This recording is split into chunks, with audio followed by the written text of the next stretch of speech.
దేవుని వాక్యంలోకి వెళ్దాం.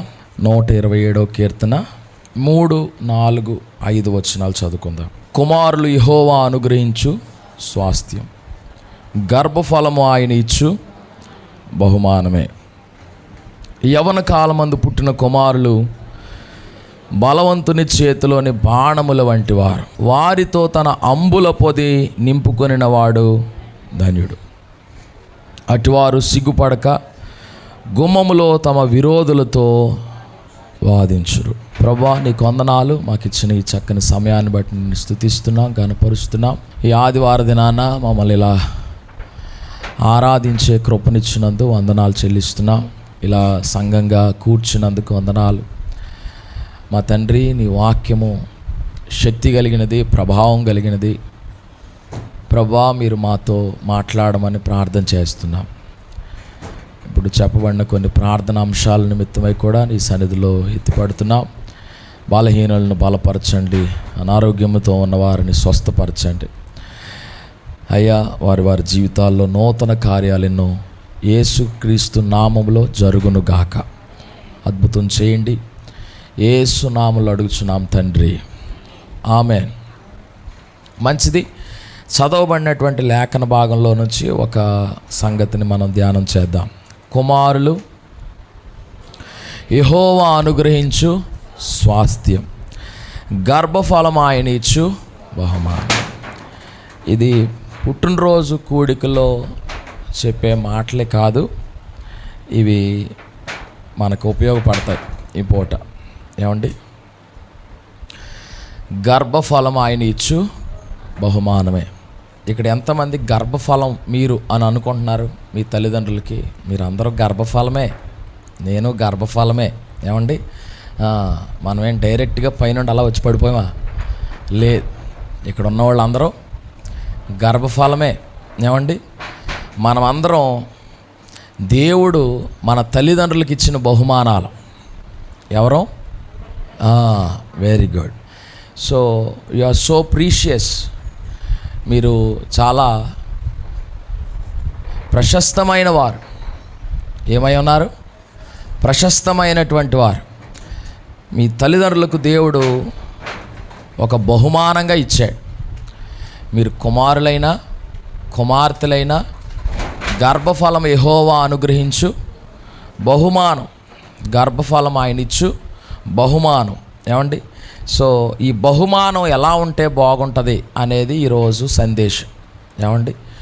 దేవుడిచ్చిన బహుమానం ఎలా ఉండాలి, దేవుడు ఇచ్చిన బహుమానం ఎలా ఉంటే బాగుంటుంది అనే విషయాలు మనం జాగ్రత్తగా పరిశీలన చేద్దాం. ఏమండి? యవన కాలమందు పుట్టిన కుమారులు బలవంతుని చేతిలోని బాణముల వంటి వారు. ఎప్పుడైనా బాణం చూసారా? చిన్నప్పటి నుండి ఆట ఆడి కూడా ఉండుంటారు. మా చిన్నప్పుడైతే ఒక చీపురు పుల్లకి తాడు కట్టి ఇంకో చీపురు పుల్లని అందులో పెట్టి బాణం కింద వేసేవాళ్ళు. మీరు ఎప్పుడన్నా చేసి ఉండొచ్చు. సండే స్కూల్ పిల్లల చేత కూడా కొన్ని బాణాలు వేయించాం. బలవంతుని చేతిలోని బాణంగా ఉండాలి. ఏమండి? బలవంతుని చేతిలో బాణంగా మారాలి. అసలు బాణం ఎలా తయారవుతుంది? దాన్ని చాలా జాగ్రత్తగా వడ్రంగి ఆయన చెక్కుతాడు. దానికి సూది మొన ఒకటి పెడతాడు. దాని మీద చాలా ఒత్తిడి కూడా పెడతారు. అప్పుడు అది ఒక మంచి బాణంగా తయారవుతుంది. ఒక చెక్క దొంగని మనం డైరెక్ట్గా తీసుకెళ్ళి వేద్దామని అంటే వేసినోడు చెయ్యి ఉంటుందో ఉండదో కూడా తెలియదు, కష్టం. ఏమండి? కానీ ఈ చక్కని బాణం అయితే గురి చూసి కొడతారు. ఏమండి? సో సంఘములో ఉన్నటువంటి వారందరూ సంఘానికి ఇవ్వబడినటువంటి గర్భఫలం. ఏమండి? సంఘము ఒక అంబుల పొది లాంటిది. అంబుల పొది అంటే ఏంటంటే అంబు అనగా బాణం. ఏమండి? అంబు అంటే ఏంటి? బాణం. ఏమండి? సో చర్చ్కి వచ్చినటువంటి వాళ్ళు ఒక అంబుల పొదిలో కూర్చబడినటువంటి బాణములాగా తయారవ్వాలి. ఏమండి? మిమ్మల్ని దేవుడు ఒక గురి కలిగినటువంటి వ్యక్తులుగా ఒక్కొక్క సమయంలో ఒక్కొక్క రీతిలో ఉపయోగించుకుంటాడు. దేవుని చేతిలో ఉపయోగపడితే సంతోషం, లేకపోతే దెయ్యం చేతిలో ఉపయోగపడాల్సి వస్తుంది. దేవుడు చేతిలో ఉపయోగపడితే సంతోషం, లేకపోతే దెయ్యం చేతిలో ఉపయోగపడాల్సి వస్తుంది. ఏమండి, దేవుడి చేతిలో ఉపయోగపడలేకపోతే ఈ బహుమానం దుర్వినియోగం అయిపోతుంది.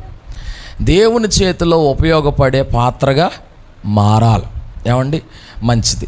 ఇప్పుడు అంబుల పొదిలోనికి మీరు రావాలి, అంబుల పొదిలో పొదగబడాలి. అంబుల పొదిలోకి రావాలంటే ముందు సిద్ధపరచబడాలి.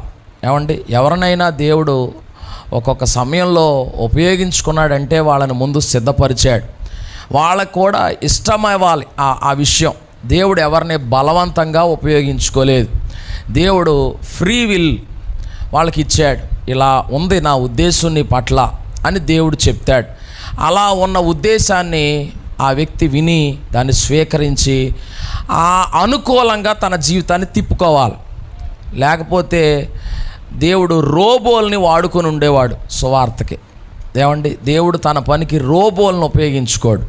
దేవుడు తన పనికి మనుషులను ఉపయోగించుకుంటాడు. ఎవరిని వాడుకుంటాడు? రోబోల్ని వాడుకోడు. ఏమండి, మనుషుల్ని వాడుకుంటాడు. రోబోల చేత సువార్త చేయనివ్వడం, దేవుడు మనుషుల చేత సువార్త చేయనిస్తాడు. ఏమండి, సో బహు జాగ్రత్తగా ఈరోజు కొన్ని విషయాలు మనం విందాం. ఏమండి, బైబిల్ గ్రంథంలో అబ్రహాము అనేటువంటి ఆయన మనకు కనిపిస్తాడు. ఆయన్ని దేవుడు ఒక అంబులాగా తయారు చేశాడు. ఒక చక్కని ప్రార్థనాపరుడుగా ఆయన చేశాడు. ఆయన ప్రార్థన బహు విలువ కలిగినదిగా ఉంటుంది. ఆయన ప్రార్థన దేవుడు విన్నాడు. ఏమండి, ఆయన ప్రార్థన విని లోతును కాపాడాడు. ఎవరిని కాపాడాడు? లోతును కాపాడాడు. ఏమండి, దేవుడు ఇక్కడ ఉన్నటువంటి ఈ మాటలు వింటున్నటువంటి బిడ్డల్ని అనేక మందికి ఆశీర్వాదకరంగా ఉండడానికి పిలిచాడు. ఏమండి, ఈ మాట నాతో పాటు చెప్పండి. ఆశీర్వాదమునకు వారసులుగా ఉండుటకు పిలవబడి తిని. ఏమండి, మీరు శపించబడ్డానికి పిలవబడిన వారు కాదు, మీరు ఆశీర్వదించబడ్డానికి పిలవబడిన వారు. అయితే ఇప్పుడు అబ్రాము ఆ విషయాన్ని గ్రహించి దాని ప్రకారం నడుస్తున్నాడు. అది కష్టం, కానీ అలా నడిస్తేనే అతని కొరకు దేవుడు అనుకున్న ఆ గురి దగ్గరికి అతను చేరగలుగుతాడు. దేవుడికి ఒక్కొక్క వ్యక్తి గురించి ఒక గురి ఉంటుంది. అంబుల పొదిలో ఉన్న అంబుకి గురి ఉండదు, కానీ ఆ వేసేవాడికి గురి ఉంటుంది. నా మాట గమనించండి. అంబుల పొదిలోనికి నువ్వు వచ్చిన తర్వాత నా ఇష్టం అనకూడదు. ఏమండి, ఏమనాలి? అంబుల పొదిలోనికి వచ్చాక అయ్యా నీ ఇష్టం అనాలి. ఏమండి, కొన్నిసార్లు మనకి కొన్ని గురులు ఉంటాయి. మరలా ఇంకొక మాట కూడా చెప్తున్నాను. గురి లేని జీవితం గురుడి జీవితం. ఏంటది? గురి లేని జీవితం గుడ్డి జీవితం. మీకంటూ ఒక గురి ఉండాలి. అయితే ఆ గురి దేవుడి దగ్గరికి వచ్చిన తర్వాత అయ్యా ఇక నా గురి వేరే, నీ గురి నాకంటే గొప్పదై ఉంటుంది. ఏమండి, మన బుర్ర ఎంత ఉంటుంది? దేవుడు బుర్ర చాలా పెద్దది ఉంటుంది. ఎందుకంటే ఆకాశం ఆయన సింహాసనం అంట, భూమి ఆయన పాదపీఠం అంట. ఇప్పుడు ఆకాశంలో ఆయన కూర్చుంటే కాళ్ళు పెట్టుకునే పాదపీఠం లాంటిది మన భూమి. అంత గొప్పవాడికి పెద్ద బుర్రే ఉంటుంది. మాట చేత శూన్యంలో సృష్టి అంతటినీ కలుగు చేసిన దేవుడు మన గురించి గొప్పగానే ఆలోచిస్తాడు. ఆలోచించేటటువంటి దేవునికి పూర్తిగా అప్పగించుకోగలగాలి. కొన్నిసార్లు మనం చూస్తూ వెళ్ళిపోతుంటాం, ఆలోచించుకుంటూ వెళ్ళిపోతుంటాం.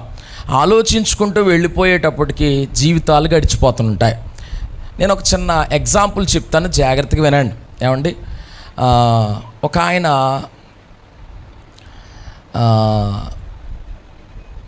ఒక టీ కొట్టు పెడదాం అనుకున్నాడంట.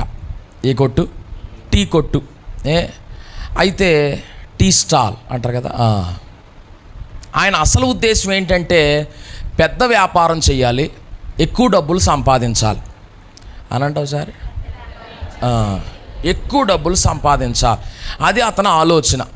అయితే అతనితో పాటు ఇంకొక అతను కూడా ఉన్నాడు. అతనికి కూడా పెద్ద వ్యాపారం చేయాలి, ఎక్కువ డబ్బులు సంపాదించాలని ఆలోచన ఇంకొక అతనికి కూడా ఉంది. మూడో అతను ఉన్నాడు, అతనికి కూడా అదే ఆలోచన ఉంది. ఏంటి? పెద్ద వ్యాపారం చేయాలి, ఎక్కువ డబ్బులు సంపాదించాలి. ముగ్గురుకున్న ఆలోచన అదే. అయితే ఒక రోజున ఇందులో ఇద్దరు సరదాగా నడుచుకుంటూ వెళ్ళి టీ తాగుదాం అనుకుంటారు. తీరా అక్కడికి వెళ్ళేటప్పటికి ఏముంటుందంటే ఒక టీ స్టాల్ ఉంటుంది. ఆ టీ స్టాల్లో ఈ ముగ్గురులో ఒకడున్నాడు కదా, అతను కనబడతాడు. అక్కడ కనిపిస్తే ఓరి టీ అమ్ముకుంటున్నావు ఇట్రా అన్నాడండి. అంటే ఇది ఒక పని కదా, ఈ పని చేసుకుంటున్నాను అన్నాడు. సరే, ఆ ఇద్దరు మాట్లాడుకుంటున్నారు. అందులో ఒక అతను అంటున్నాడు ఏమనంటే, ఇదిగో మనమైతే ఇలాంటి వ్యాపారం కాదు పెట్టాల్సింది, పెద్ద వ్యాపారం పెట్టాలి. ఏ వ్యాపారం? పెద్ద వ్యాపారం పెట్టాలి అని అనుకుంటున్నారు. సరే, కొద్ది రోజులు గడిచింది. ఆ టీ స్టాల్ కాస్త ఏమైందంటే ఒక మంచి హోటల్ అయ్యింది. వీళ్ళు మామూలుగా వచ్చారు. వచ్చేటప్పటికి ఆ హోటల్ చాలా కొంచెం బాగుంటే ఈ లోపల వీళ్ళిద్దరూ నడుచుకుంటూ వచ్చారు. చూసేటప్పటికి మొన్నటిదాకా టీ అమ్ముకున్నావు కదా అంటే కొద్దిగా వ్యాపారం పెరిగింది, అందుకని ఇప్పుడు హోటల్ పెట్టాను అన్నాడు. ఓ వెరీ గుడ్. అయితే వీళ్ళు అనుకుంటున్నారు ఇద్దరునే, మనం ఇంత చిన్న హోటల్ కాదు పెడితే పెద్దది పెట్టాలి, 5 స్టార్ హోటల్ పెట్టాలి అన్నారు. సరే, వెరీ గుడ్. ఇంకో సంవత్సరం గడిచేటప్పటికి ఈ హోటల్ కాస్త ఏమైందంటే 3 స్టార్ హోటల్ అయ్యింది. ఓ వీళ్ళు మరలా వెళ్ళారు. చూసేటప్పటికి ఓనర్ ఎవరంటే ముందు టీ అమ్మారు కదా ఆయనే. అబ్బో బాగానే ఎదుగుతున్నాడు అనుకుంటున్నారు. సరే, ఇంకా కొద్ది కాలం వీళ్ళిద్దరు మళ్ళీ మాట్లాడుకుంటున్నారు. అరే మనం 3 స్టార్ కాదు, మనం 7 స్టార్ హోటల్ కట్టాలి, అందులోనే స్విమ్మింగ్ పూల్ కూడా పెట్టేయాలి, మనం గట్టిగా సంపాదించాలి, మనం పెడితే చిన్నయొద్దు పెద్దయ్యే అనుకుంటున్నారు. ఈ లోపల కొద్ది కాలం పోయేటప్పటికి ఏమైందంటే అతను ఏకంగా 7 స్టార్ హోటల్ కూడా పెట్టేశాడు. వీళ్ళిద్దరు అలా జేబులో చేతులు పెట్టుకొని వెళ్తున్నారు. ఇంకా ఏమండి అంటే ఆలోచనతో కూర్చుంటే జీవితం అంతా అయిపోద్ది, కానీ ఎదరికెళ్ళేది ఏముండదు. ఏమండి, పెద్దది చేద్దాం అనుకొని జీవితం అంతా ఏమైపోయింది, గడిచిపోయింది. ఏమండి, మొదట ఆయన దేంతో మొదలెట్టాడు? చిన్న బడ్డీ టీ కొట్టుతో మొదలెట్టాడు. చాలాసార్లు మనం ఏమనుకుంటామంటే నేను అంత చేస్తాను, నేను ఎంత చేస్తాను అనుకుని మొత్తానికి ఏం చేయడం మానేస్తారు. దేవుడు చెప్తుంది ఏంటో తెలుసా? నువ్వు జాగ్రత్తగా సరిచేసుకో, అప్పగించుకో. అలా సరిచేసుకొని అప్పగించుకుంటా ఉన్న కొద్ది కాలం పోయే కన్నా దేవుడు అనుకున్న స్థాయికి నువ్వు రాగలుగుతావు. ఒకే రాత్రిలో రాలేవు. దేవుడు అనుకున్న స్థాయికి ఒక్క రాత్రిలో ఒక వ్యక్తి మారలేడు. జాగ్రత్తగా గమనించండి. అబ్రాహాము కూడా దేవుడు అనుకున్న స్థాయికి రావడానికి 25 ఏళ్ళు పట్టింది. కానీ ఆ 25 ఏళ్ళు పట్టినా కానీ ఆయన మొదటి రోజు అడుగేసాడు దేవుడి కోసం. లేకపోతే 25 ఏళ్ళు కాదు కదా, 100 ఏళ్ళైనా అబ్రాహాం అలాగే ఉండిపోతాడు. జాగ్రత్తగా గమనించండి. ఎప్పుడైనా కానీ దేవుడి కొరకు ఒక అడుగు వేయగలగాల. హల్లెలూయా. ఏమండి, దేవుడే చెయ్యాలండి అన్నది ఎప్పుడు కూడా కొన్ని నువ్వు చేయాల్సినవి ఉంటాయి. నువ్వు చేయాల్సింది నువ్వు చేశాకే దేవుడు చేయాల్సింది దేవుడు చేస్తాడు. బైబిల్లో ఏమనుంది? మీలో ఎవడైనాను రోగి అయి ఉన్నాడా, వాని కొరకు నూనె రాచి ప్రార్థన చేయండి అని చెప్పాడు. దేవుడే బాగు చేస్తాడులే అనుకొని నువ్వు చేయాల్సింది నువ్వు చేయకపోతే దేవుడు చేయాల్సింది చేస్తాడా? చేయడు. దేవుడు చేయాల్సింది దేవుడు చేయాలంటే నువ్వు చేయాల్సింది నువ్వు చెయ్యాలి. రక్షణ ఆల్రెడీ దేవుడు ఎప్పుడో సిద్ధపరిచాడు. కానీ నువ్వు నమ్మి నీ పాప స్థితిని ఒప్పుకొని బాప్తీసం తీసుకోవాలి. అప్పుడే నీకు రక్షణ కలుగుతుంది, లేకపోతే కలగతావు. ఏమండి, ఇప్పుడు జాగ్రత్తగా ఒక మాట, మన శాంతి గారు మంచిగా భోజనం వండారు. వాళ్ళ అబ్బాయి డేవిడ్ ఉన్నాడు. వాళ్ళ మమ్మీ భోజనం అంతా రెడీ చేసేసారు. ఇప్పుడు భోజనం రెడీగా ఉంది, తింటేనే కడుపు నిండుద్ది. ఏమంటారు? తినకపోతే ఎండుద్ది. నిండాలంటే తినాలి. అలాగే దేవుడి విధానంలో కూడా అంతే. నువ్వు చేయవలసింది నువ్వు చేస్తేనే దేవుడు చేయాల్సింది కూడా దేవుడు చేస్తాడు. ఏమండి, అంతా దేవుడే చూసేసుకుంటాడు అని అంటే మనం రోబోలం కాదు. కీ ఇచ్చి ఇలా తిప్పి వదిలేస్తే ఆడుకోవడానికి. ఏమండి, దేవుడు మనకి స్వచ్ఛతాన్ని కూడా ఇచ్చాడు. దీని ప్రకారం అయితే నువ్వు మంచి సెలెక్ట్ చేసుకో, లేకపోతే చెడు కూడా సెలెక్ట్ చేసుకోవచ్చు. 2 అవకాశాలు కూడా నీ కళ్ళ ముందు ఉన్నాయి. కొన్నిసార్లు నీకు ఏమనిపిస్తుంది? నువ్వు చేసిన ప్రతిదీ మంచిగానే కనిపిస్తుంది, కానీ చేసిన ప్రతిదీ నీకు మంచిదై ఉండొచ్చు, కానీ అది నీ భవిష్యత్తుకు మంచిది కాదు. ఏమంటే అప్పటికి అది మంచిగానే కనిపిస్తుంది, కానీ ఫ్యూచర్లో అది అంత గొప్పగా ఉండదు. ఏమండి, ఈ రోజుకి తాత్కాలికమైన సుఖాన్ని ఇచ్చేది రేపు అన్న రోజు ఎలాగన్నా బాధ పెడుతుంది. ఈరోజు తాత్కాలికంగా కొద్దిగా బాధ పెడుతున్న విషయం కొద్ది రోజులు పోయాక నీకు గొప్ప భవిష్యత్తును అనుగ్రహిస్తుంది. హల్లెలూయా. ఏమంటే మాస్టర్ కొన్నిసార్లు క్లాసులో టైంకి వెళ్ళకపోతే తిడతాడు, సరిగా చదవకపోతే తిడతాడు. కానీ ఆ కొద్దిపాటి బాధ ఏదైతే ఉందో అది పడ్డవాడు భవిష్యత్తులో పెద్ద ఉద్యోగం పొందుకుంటాడు. లేకపోతే మాట వినని ఎవడైనా కానీ, తిరుగుబాటు స్వభావం కలిగిన ఎవడైనా కానీ ఏమండి కప్పులు కడుక్కుంటూ బతుకుతాడు. ఇది తప్పుడు మాట కాదు, నిజమే. ఏమండి, ఎందుకు ఇలా జరుగుతుంది అని అంటే అప్పుడు మాట వినలేదండి, అందుకే ఇప్పుడు ఇలాంటి పరిస్థితి వచ్చిందండి. అప్పుడు మాట వినుంటే ఇప్పుడు ఇలాంటి పరిస్థితి రాదండి. ఈ మాట మీరు కూడా చాలాసార్లు మీ మీ పిల్లలకి చెప్పున్నారా లేదా? అరే మాకు అప్పుడు చదువుకోవడానికి అవకాశం లేదురా, ఇప్పుడు నిన్ను చదివించడానికి అవకాశం ఉంది కదా, శుభ్రంగా చదువుకో, లేకపోతే నీ పరిస్థితి వేరేగా ఉంటుంది. చదువు అంటే వెళ్ళే వచ్చామన్నది కాదు విషయం. ఏంటి, అక్కడికి వెళ్ళాక ఫస్ట్ ర్యాంక్ వచ్చేవాడు అదే క్లాసులో చదువుతాడు, ఫెయిల్ అయిపోయేవాడు కూడా అదే క్లాసులో చదువుతాడు. వీడికి యావలు ఎక్కువ ఉంటాయి. యావలు ఎక్కువ ఉండకూడదు. నేను చెప్పేది మాట ఏంటంటే నీ గురి మీద దృష్టి ఉండాలి, గురి కూడా మంచిది ఉండాలి. దేవుని బిడ్డలారా, అట్లా అబ్రాము జీవితాన్ని జాగ్రత్తగా పరిశీలన చేస్తే ఇప్పుడు అబ్రాము తన భక్తి విధానంలో సాగుతున్నాడు. తను ఆశీర్వాదకరమైన వ్యక్తిగా మారాడు. ఒక టైంలో మన లాజరు చనిపోయిన వెంటనే అతడు వెళ్ళి అబ్రాము రొమ్మును ఆనుకున్నాడని రాసి ఉంటుంది. పరదేశికి ఏమని పేరు పెట్టారు తెలుసా బైబిల్లో? అబ్రహాము రొమ్ము అని పేరు పెట్టారు. ఏం పేరు? పరదేశికి ఏం పేరు పెట్టారు? అబ్రాము రొమ్మును ఆనుకునే అంత స్థాయికి వచ్చాడు. అబ్బో, అబ్రాము రొమ్మును ఆనుకునే అంత స్థాయికి వచ్చాడు, అది బాగానే ఉంది. అసలు అబ్రాముకి ఆ స్థాయి ఎందుకు వచ్చింది? మీకు అర్థమవుతుందా? అబ్రాముకి ఆ స్థాయి ఎందుకు వచ్చింది? అబ్రాము మొదట లోబడ్డాడు. ఏబడ్డాడు? 2 రకాల బళ్ళు మీకు ఎప్పుడు చెప్తాను. ఒకటి లోబడి, 2 తిరగబడి. నీ తండ్రి ఇంటిని విడువు, నీ బంధువుల్ని విడువు, నీ స్వదేశాన్ని విడువు అని దేవుడు చెప్పాడే. ఎందుకు చెప్పుండి ఉంటాడు? నాయనా, నువ్వు అక్కడే ఉండిపోతే నువ్వు నేను అనుకున్న అంబుగా తయారవో, నువ్వు మామూలుగా అందరూ ఎలా ఉన్నారో అలాగే ఉంటావు. కల్దీయుల దేశంలో మిగిలిన వాళ్ళ ఎవ్వరికీ లేని ఘనత అబ్రాముకి ఎలా దక్కిందో తెలుసా? అబ్రాము దేవుడు విడిచిపెట్టమన్న వాటన్నిటిని విడిచిపెట్టగలిగాడు. ఈరోజు మీకు కూడా చెప్పేది ఏంటంటే, గ్రామంలో 100 మంది ఉంటారు, 1000 మంది ఉంటారు, ఏమండి చాలామంది వ్యక్తులు ఉంటారు. కానీ వారందరి మధ్యలో నువ్వు ప్రత్యేకమైన వ్యక్తిగా మారాలి. భవిష్యత్తులో తెల్లారితే అయిపోతావని నేను చెప్పట్లే, 4 రోజులు పోయాక కూడా అయిపోతావని చెప్పట్లే. కానీ కొద్ది కాలం తర్వాత నువ్వు ఆ స్థాయిలోకి రావాలనంటే ఈ వేళ విడిచిపెట్టాల్సిన ఈ వేళ విడిచిపెట్టాలి. ఆమె నువ్వు 10 సంవత్సరాల తర్వాత విడిచిపెడతానంటే నా మాట జాగ్రత్తగానండి. దేవుడు నువ్వు విడిచిపెట్టిన తర్వాత ఒక 10 ఏళ్ళకి దీవిందాం అనుకున్నాడు అనుకో, నువ్వు 10 ఏళ్ళ తర్వాత విడిచిపెట్టావు అనుకో, ఎప్పుడు దీవించబడతావు? 20 ఏళ్ళ తర్వాత దీవించబడతావు. అంటే నువ్వు లేట్ చేసే కొద్దీ నీ ఆశీర్వాదం లేట్ అవుతుంది, నీ దీవెన లేట్ అవుతుంది. ఎవరి చేతుల్లో ఉంది? ఎస్, అబ్రాము ఈరోజు కష్టం ఈవేళే అది పడ్డాడు. రేపన్న రోజు ఏమండి ఒకవేళ మనసు రాకపోవచ్చు. రెండో విషయం, ఇప్పుడున్న అవకాశాలు అప్పుడు రాకపోవచ్చు. ఏమో ఇప్పుడే నీకు ఇలాంటి పరిస్థితులు ఉంటే రేపు అన్న రోజు ఇంకా దారుణంగా ఉండొచ్చు. కాబట్టి జాగ్రత్త. దేవుడికి ఎప్పుడైనా కానీ వేగంగా లోబడిన వారు వేగంగా దీవించబడ్డారు. హల్లెలూయా. కానీ మనం ఏమంటాం తెలుసా? నేను ఇలాగే ఉంటాను ప్రభా, నువ్వు మాత్రం నన్ను దీవించే తండ్రి అంటాం. అది మాత్రం జరగని పని. దేవుడు ఎప్పుడు అలా చేయలేదు బైబిల్లో.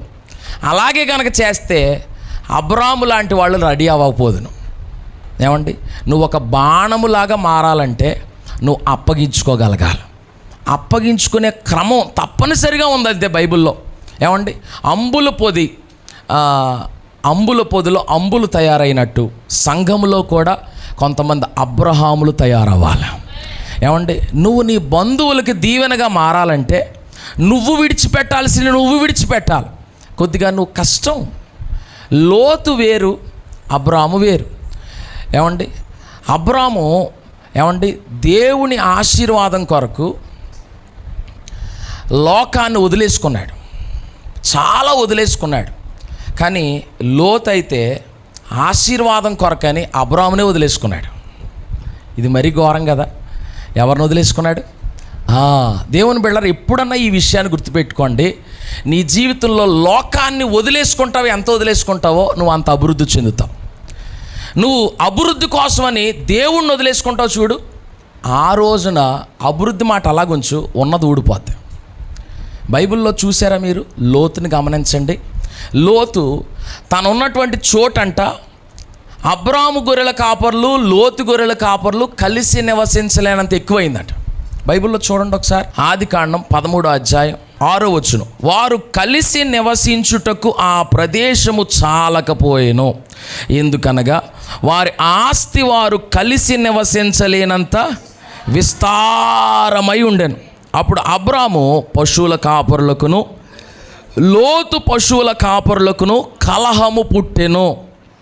ఆ కాలమందు కనానీయులు పెరిజ్జీలు ఆ దేశంలో కాపురమంటారు. కాబట్టి అబ్రాము, మనం బంధువులము గనుక నాకు నీకును నా పశువుల కాపరులకును నీ పశువుల కాపరులకును కలహం ఉండకూడదు. ఏముండకూడదు? కలహం ఉండకూడదు. ఈ దేశం అంతయు నీ ఎదుటన ఉన్నది కదా, దయచేసి నన్ను విడిచి వేరుగా ఉండు. ఏమండి, ఒక టైంలో ఏలియాతో పాటు ఉండేవాడు ఎలీషా. ఏలియా వెళ్ళిపోతున్న టైంలో కూడా ఎలీషాతో ఏమంటాడు తెలుసా? ఎలీషా, నన్ను దేవుడు పిలుస్తున్నాడు, నేను వెళ్ళిపోతున్నాను, నువ్వు ఇక్కడే ఉండు అన్నాడు. అంటే ఎలీషా ఏమన్నాడు? యెహోవా జీవము తోడు, నీ జీవము తోడు, ఇదిగో నేను నిన్ను విడవను అంటాడు. వెరీ గుడ్, చాలా బాగుంది. కానీ లోతు ఏమన్నాడు తెలుసా? అబ్రాహాం అంటాడు, మనం కలిసి ఉండలేకపోతున్నాం కదా, మన గొర్రెల కాపర్లు కలిసి ఉండలేకపోతున్నారు కదా, మన మధ్యలో చిన్న చిన్న మనస్పర్ధలు వస్తాయేమో, ఇప్పుడు ఏళ్ళ మధ్యలో వచ్చినాయి, రేపు మన మధ్యలో వస్తాయేమో, వద్దు నువ్వు వెళ్ళిపో, లేకపోతే నేను వెళ్ళిపోతాను అని అంటే, అలాగే ఇదేదో బాగుంది అన్నాడు. ఏమండి, జాగ్రత్తగా గమనించండి. ఇప్పుడు అబ్రాహాముకి పిలుపు ఉంది, కానీ లోతుకి లేదు. లోతు పిలుపు ఏంటో తెలుసా? అబ్రాహామును వెంబడించడమే. కానీ లోతు ఏమనుకున్నాడు? నేను ఎక్కడికి వెళ్ళినా బతికేస్తాను అనుకున్నాడు. ఏం బతికేశాడు? అన్ని ఆశీర్వాదాలు అట్టుకెళ్ళాడు. ఎక్కడికే? సోదోమాకి. మొత్తం అన్నీ పట్టుకెళ్ళాడు. మొత్తం అన్నీ పట్టుకెళ్ళి చివరికి ఏమైంది? చివరికి ఏమంటే 19వ అధ్యాయంలో చూస్తే తన భార్య లేదు, పిల్లలేమో వ్యభిచారులు. చివరికి అతని ఆస్తి ఏమైంది? సొదొమలో మొత్తం తగలడిపోయింది. వచ్చేటప్పుడు ఎలా వచ్చాడు? ఒట్టి చేతులతో వచ్చాడు. దేవుని బిడ్డలారా, అబ్రాము వచ్చేటప్పుడు ఒట్టి చేతులతో వచ్చాడు. కానీ అతని జీవిత కాలంలో ఎప్పటికీ కూడా అబ్రాము సంతతి ఆస్తిపరులుగా ఉన్నారు. దేవునికి స్తోత్రం చెప్పండి. ఎలా? విడిచిపెట్టాల్సినవి విడిచిపెట్టాలి, విడిచిపెట్టకుండా ఉండాల్సినవి కొన్ని ఉంటాయి. అవేంటో తెలుసా? ఆత్మీయుల సహవాసం. ఆమె ఏమంటే ఇది ఎప్పుడు సంఘం నేర్చుకోవాలి. ఉత్తినే రావు దీవెనలు. నువ్వు కొన్నిసార్లు విడిచిపెట్టకూడని సన్నిధిని వదిలేస్తావు, కానీ విడిచిపెట్టాల్సినవి కొన్ని ఉన్నాయి, పనికిమాలినవి ఉన్నాయి బయట. అవి మాత్రం గట్టిగా పట్టుకుంటావు, ఎప్పుడు వాటితోనే ఉంటావు. నిన్ను విడిచి ఉండలేనంటావు వాటిని. లేక నువ్వు నేను జిగురుతో వస్తుంటావు కొన్నిటిని. అవి వదిలే ముందు ఆటోమేటిక్గా దేవుడు నిన్ను హెచ్చరించడం మొదలెడతాడు. హల్లెలూయా. ఈరోజు ఏమండి, నా ప్రసంగం కొద్దిగా చెక్కుతున్నట్టు ఉంటుంది, కానీ చెక్కబడితేనే అంబుల పొదిలో అంబుగా తయారవుతావు. అప్పుడే నువ్వు దీవెనకరమైన వ్యక్తిగా మారుతావు. నేను చెప్తున్నాను కదా, ఈ ప్రసంగం అంత దువ్వేటట్టు ఉండదు. దువ్వితే చెక్క ఏమండి, అది బాణం అవుతుందా? చెక్కితే బాణం అవుద్దా? పర్లేదు, అందరూ చెప్పండి. చెక్కితేనే బాణం అవుద్ది. ఈవేళ ప్రసంగం కూడా చెక్కుద్ది. అప్పుడే నువ్వు ఒక విలువైన బాణంగా తయారవుతావు. అబ్రాము ఏమంటే ప్రపంచంలోనే ఆశీర్వాదకరమైన దేశానికి మూల పురుషుడు. ఇజ్రాయేల్ దేశం అబ్బో మామూలు కాదు, చాలా చాలా ఎక్యూప్డ్ కంట్రీ. అది చాలా అద్భుతమైన దేశంగా ఉంది. అది మన దేశాన్ని తక్కువ చేయాలని కాదు, మన దేశం సూపర్ నన్ను అడిగితే. అయితే ఆ దేశానికి ఒక మూల పురుషుడు ఎవరంటే అబ్రామే. అతన్ని బట్టే ఆ దేశం వచ్చింది. అబ్రాముకి ఇస్సాకు, ఇస్సాకు యాకోబు, యాకోబు మార్పు చెంది ఇజ్రాయేల్గా అయ్యాక ఇప్పుడు ఆ ఇజ్రాయేల్ దేశం ఎవరి నుండి వచ్చిందంటే అబ్రాము నుండి వచ్చింది. సో ఎలా వచ్చిందని అంటే అబ్రాము ఆ రోజు విడిచిపెట్టాల్సిన దేశాన్ని విడిచిపెట్టాడు. అయ్యా నువ్వు నాకు ఎక్కడే కనబడ్డావు కాబట్టి నేను ఎక్కడే ఉండిపోతానయ్యా అన్నాడా? లేదు. అయ్యా ఎప్పటి నుండో ఉన్నాం బంధువులతో, వాళ్ళని వదులుకోవాలంటే కష్టమయ్యా. మా ఆచారాలు విడిచిపెట్టలేం, మా వ్యవహారాలు వదలలేం, మా సాంప్రదాయాలు కట్టుబాట్లు బోల్డ్ ఉన్నాయి, ఇవన్నీ కష్టమయ్యా విడిచిపెట్టడం అని అంటే, సరే అయ్యా నేను దీవించడం కూడా కష్టమే అంటాడు. సో జాగ్రత్త, నువ్వు విడిచిపెట్టాల్సినవి కొన్ని విడిచిపెట్టు, దేవుడు నిన్ను ఆశీర్వదించడం మొదలు పెడతాడు. ఆమేన్. ఏమండి, ప్రభువా నా జీవితంలో కొన్ని విషయాల్లో నేను కొన్ని విడిచిపెట్టలేకపోతున్నాను అని దేవుడి దగ్గర బ్రతిమలాడుకో. నువ్వు ఎంత లెక్క బతిమలాడుకుంటావో అంత లెక్క త్వరగా బయటికి రాగలుగుతావు. హల్లెలూయా. కానీ నువ్వు బయటికి రానంత వరకు అక్కడ అలాగే ఉంటావు. ఇది శాపనాకారం అనుకోకండి, ఇది శాపం కాదు, ఇది సందేశం. దేవుని బిడ్డలారా, అబ్రహాము విడిచిపెట్టిన తర్వాత ఒక చోటు నుండి ఒక చోటుకి, ఒక చోటు నుండి ఒక చోటుకి, ఒక చోటు నుండి ఒక చోటుకి వెళుతూ ఉంటుండగా అతను ఆశీర్వదించబడ్డాడు. మీకు కూడా చెప్పేది ఏంటో తెలుసా? నువ్వు స్టెప్ బై స్టెప్ దేవుని చేతిలో దీవించబడాలంటే దేవుడు నిన్ను దాటించాలనుకున్న ప్రతి చోటును దాటాలి. నువ్వు ఒక్కొక్క ప్లేస్ ఉంటుంది. అలా కొన్నిటిని దాటుకుంటూ రావాలి. భక్తి విధానంలో కూడా స్టెప్ బై స్టెప్ అలా దేవుడు నిన్ను హెచ్చించుకుంటూ వస్తాడు. ఆ స్థాయిలోకి రావాలంటే నువ్వు కొన్నిటిని విడిచిపెట్టుకుంటూ రావాలి. చెప్పండి, కొన్నిటిని దాటుకుంటూ రావాలి. ఏమండి, అబ్రాహాము ఒక చోటుకి వెళ్ళేవాడు, వెళ్ళిన తర్వాత బలిపీఠం కట్టేవాడు, అక్కడ గుడారం వేసేవాడు. బలిపీఠం కట్టేవాడు, గుడారం వేసేవాడు. బలిపీఠం దేంతో కడతారు? రాయితో కడతారు. గుడారం దేంతో వేస్తారు? క్లాత్తో వేస్తారు. ఏమండి, టెంట్. గుడారం గట్టిగా ఉంటుందా, బలిపీఠం గట్టిగా ఉంటుందా? బలిపీఠం గట్టిగా ఉంటుంది. అంటే తన అడుగు వేసినప్పుడల్లా దేవుణ్ణి గొప్పగా చూసేవాడు, తనకే ఏముందలే గడితే చాలు అనుకునేవాడు. కానీ కొద్ది కాలం గడిచేటప్పటికి ఏమైంది తెలుసా? అబ్రాహాము ఆ ప్రాంతంలో మహారాజుగా ఎదిగాడంట. దేవునికి స్తోత్రం చెప్పండి. ఏమండి, మనం రివర్స్లో చేస్తూనే ఉంటాం. దేవుడికా పర్లేదులే, మనక గొప్పగా చేయాలి అట్లా ఆలోచిస్తాం. ఏమండి, మందిరంలోనంట 500 నోటు చాలా పెద్దగా కనబడుద్దంట. షాపింగ్ మాల్కి వెళ్తే చిన్నగా కనబడుతుంది. That's different. అంటే మనం మన గురించి గొప్పగా చేస్తాం, దేవుడి కోసం తక్కువగా చేస్తాం. కానీ రివర్స్ చేయండి, దేవుడు ఆశీర్వాదం ఎలా ఉంటుందో చూడగలుగుతారు. హల్లెలూయా. రివర్స్ చేయాలి.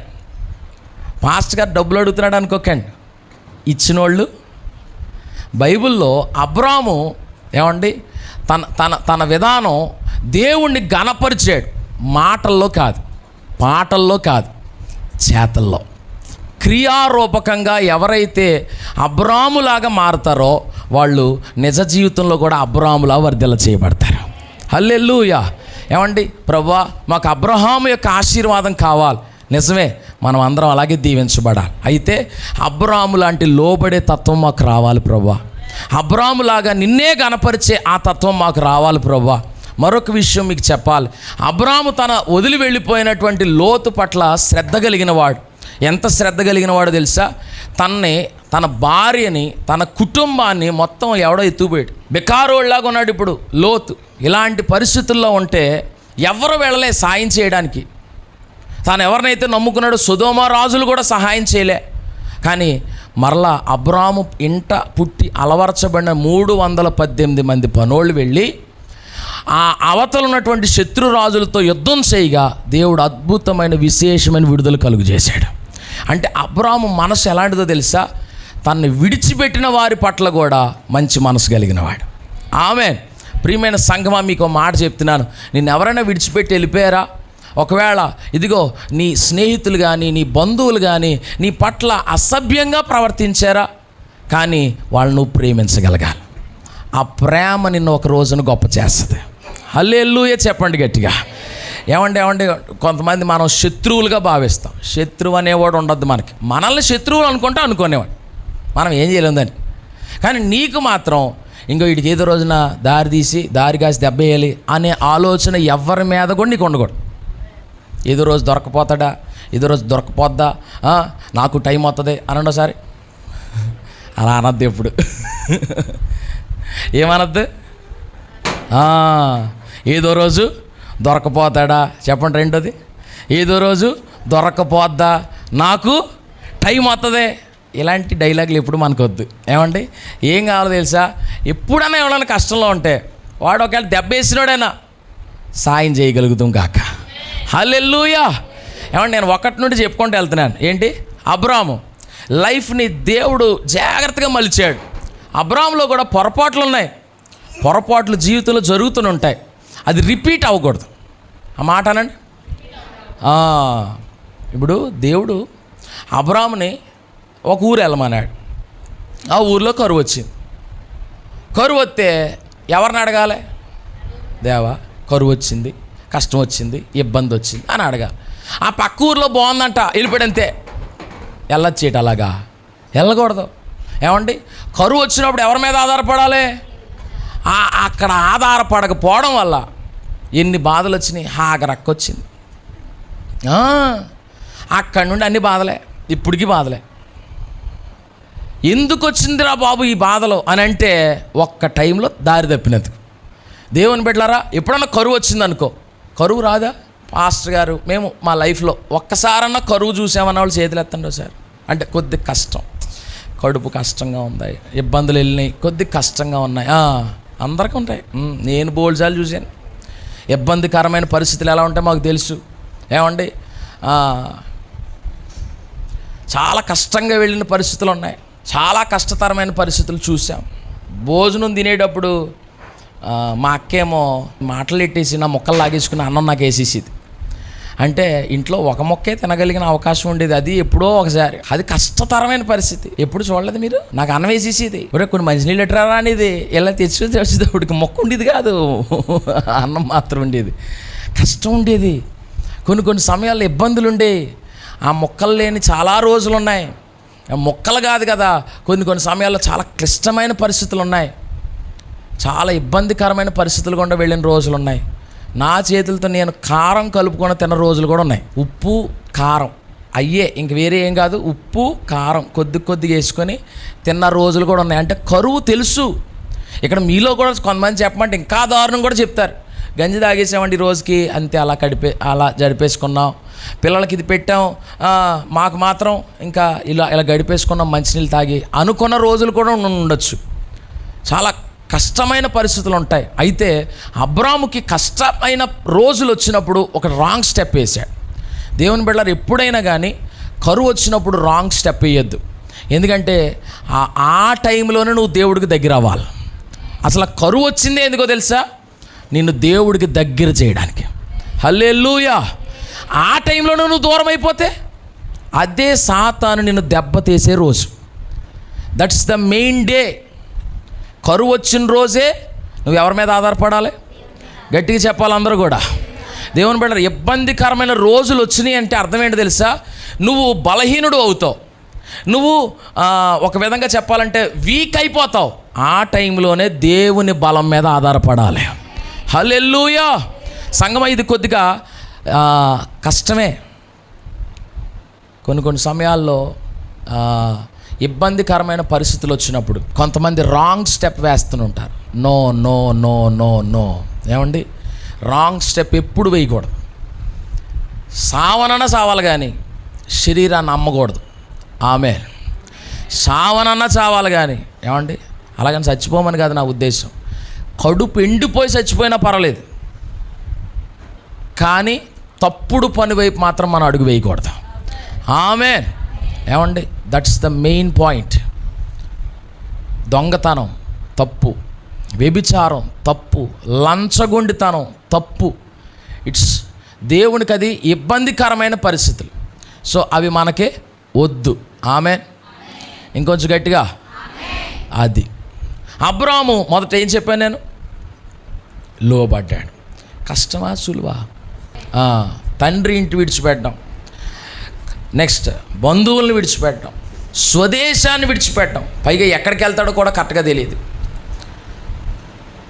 అలాంటి టైంలో దేవుడికి లోబడ్డం కష్టం, కానీ లోబడ్డాడు. అదే అతని ఆశీర్వాదానికి ఆరంభం. నువ్వు ఎప్పుడైతే దేవుడు చెప్పిన మాటకి కష్టమైనా కానీ అడిగేస్తావో అదే నీ ఆశీర్వాదానికి మొదటి మెట్టు. హల్లెలూయా. మొన్న నాకు ఆయన ఒక వీడియో పంపించాడు. అందులో ఎలా ఉందంటే, ఎంత ఎత్తుందండి మెట్టు, ఆ తర్వాత మెట్టు ఎంతే ఎత్తుంది, ఆ తర్వాత మెట్టు ఇంకా ఎత్తుంది, ఆ తర్వాత ఎంతే ఎత్తుంది. మొదటి మెట్టు ఎక్కేయగలిగితే తర్వాత మెట్లన్నీ ఎక్కేయచ్చమాట. అంటే ఫస్ట్ టెస్టే కొంచెం కష్టంగా ఉంటుంది, ఫస్ట్ది సులువుగా ఉండదు, ఫస్ట్ది కష్టంగా ఉంటుంది. కానీ అడిగేసారా తర్వాత ఇంకా నడిచేస్తారు అంతే. హల్లెలూయా. ఏమంటే ఫస్ట్ స్టెప్ కష్టంగా ఉంటుంది, మొదటి అడుగు ఎలాగుంటుంది, కష్టంగా ఉంటుంది. చదువు టైంలో కూడా అంతే. పిల్లలు అంతేనా, పుస్తకాలు తీయాలి, సెలవుల్లో పుస్తకాలు తీయడం కష్టమా సులువా? బాబోయ్, it's a highly impossible thing. నానా, సెల్ ఫోన్లో ఆడుకోవడం సులువుగా ఉంటుందా, పుస్తకాలు చదవడం సులువుగా ఉంటుందా? సెల్ ఫోన్లో ఆడుకోవడం సులువుగా ఉంటుంది, ఆనందంగా ఉంటుంది. గేమ్స్ ఆడుకోవచ్చు, బొమ్మలు చూడవచ్చు, రీల్స్ చూసుకోవచ్చు. కష్టంగా ఉంటుంది, కష్టంగా ఉంటుందా? సులువుగా ఉంటుంది. బైబిల్ తీయాలంటే అమ్మో, మీరేమనుకుంటారంటే, ప్రభువా ఎలాగని ఈ సంవత్సరం చదివేస్తాను తండ్రి, కానీ తీరు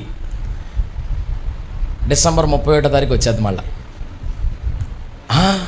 సులువుగా వచ్చేది, సులువుగా వచ్చేది. కానీ దేవుని బిడ్డలారా మొదలెట్టారనుకో కడ తీర్చేస్తారు తప్పకుండా. ఏమండి, అబ్రాము లోబడ్డాడు, కొన్ని విడిచిపెట్టాడు, మానుకున్నాడు.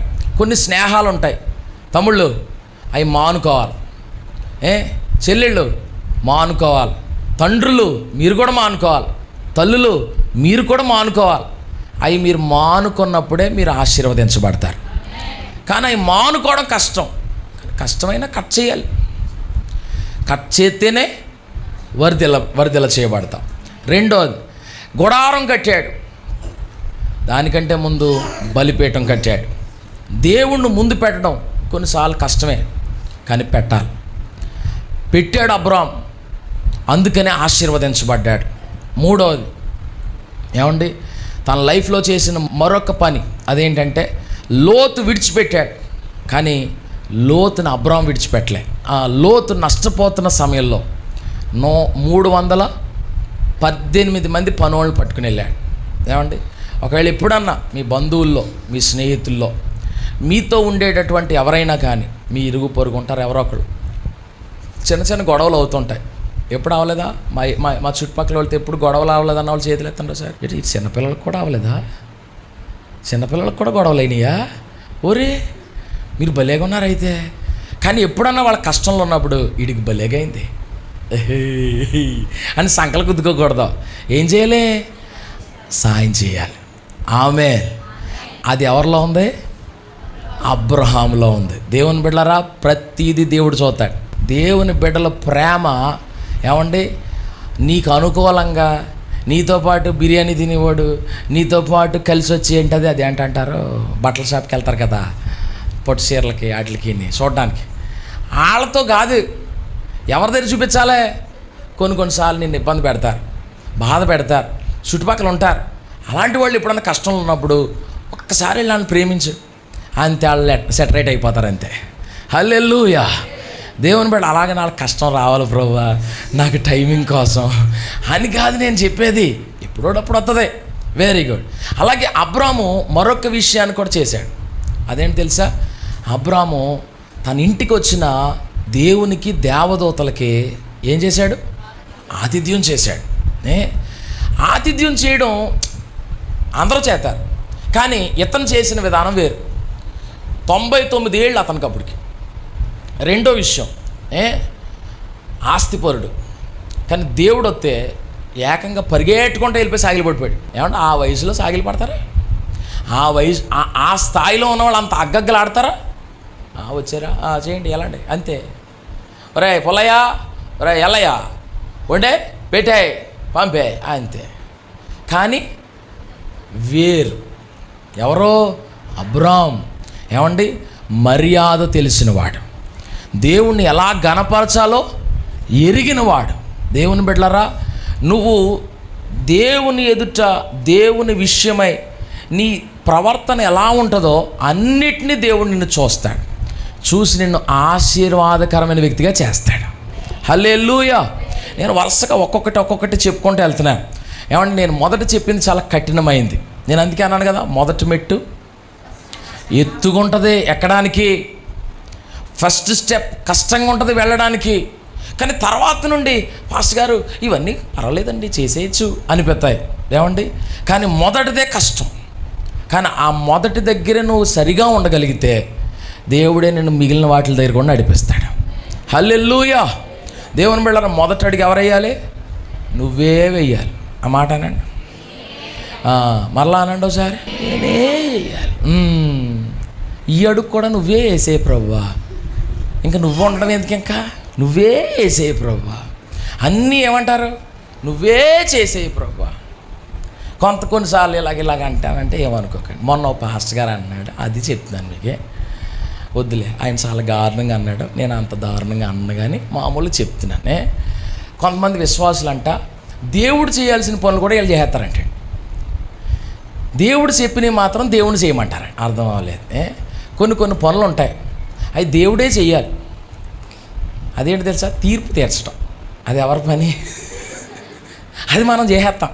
ప్రభు నువ్వు అంత చేయలేవు, కానీ ఐఎమ్ ఏ జడ్జ్, యూనో, నేను సుప్రీంకోర్టు ప్రధాన న్యాయమూర్తిని, నేను తీర్చే నా తీర్పు ఇంకంతే ఫిక్స్. ఈడు ఎదగడో అన్నాను అనుకో, ఇంకంతే, అది అలా నెరవేరిపోద్దని అలాగనే అర్థం. అలా అనకద్దు ఎప్పుడు. ఏమో ఈరోజు పడిపోయినాడు రేపు లెగుతాడు. ఆమె బిల్లీ గ్రహం అని ఒక ఆయన అంటాడు, మంచి మాట అంటాడు, భలే సేవ చేశాడు.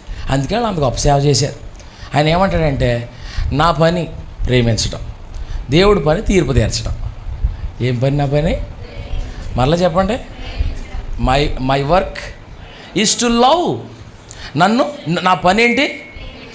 అది నా పని. ప్రేమించడం అంటే రోజా పూలు ప్రేమ కాదా? మళ్ళా ఎక్కడికి వెళ్ళిపోతారు, వద్దు. భార్యని ప్రేమించడం, భర్తను ప్రేమించడం, చెల్లిని ప్రేమించడం, అన్నయ్యని ప్రేమించడం, అక్కని ప్రేమించడం, సంఘంలో విశ్వాసుల్ని ప్రేమించడం, ఇట్స్ మై డ్యూటీ. కానీ దేవుడి డ్యూటీ ఏంటి? ఎవడన్నా సరిగా లేడా? ఆడికి కొత్తులు ఇచ్చే పని అయింది. మనం ఏమంటాం? ప్రభా ఆ పని నేను చేస్తాను, ఈ పని నువ్వు చేయ ప్రభా అంటాం. అలా వద్దు, రివర్స్ చేద్దాం. ఏమండి, దేవుడు చెప్పిన పని మనం చేస్తే చాలు, ఆ బాధ్యతలో మనం కొనసాగుదుము గాక. హల్లెలూయా. నేను మరలా చెప్తున్నాను, సిలువ వేయబడ్డం సులువ కష్టమా? కానీ చేశాడు. సిలువ వేయబడ్డం కష్టం. యేసయ్య సంఘానికి ఏం చెప్పాడు తెలుసా? సిలువను ఎత్తుకొని వెంబడించి అన్నాడు. సిలువ ఎత్తుకుని వెళ్ళడం సులువా కష్టమా? మరి కష్టమే. సిలువ ఎత్తుకుని వెళ్తాం, వెళ్ళినప్పుడు వంగే కదా వెళ్ళగలరు, పైకి లెగలేరు. కొన్ని నిందలు పడతాయి, కొన్ని అవమానాలు వస్తాయి, కొన్ని వ్యతిరేకతలు వస్తాయి, కొంత కష్టం ఉంటుంది, హింస శ్రమ ఎదురవుతాయి. మొన్న నేను వాక్యం చెప్పాను, శుక్రవారం ఏం చెప్పాను?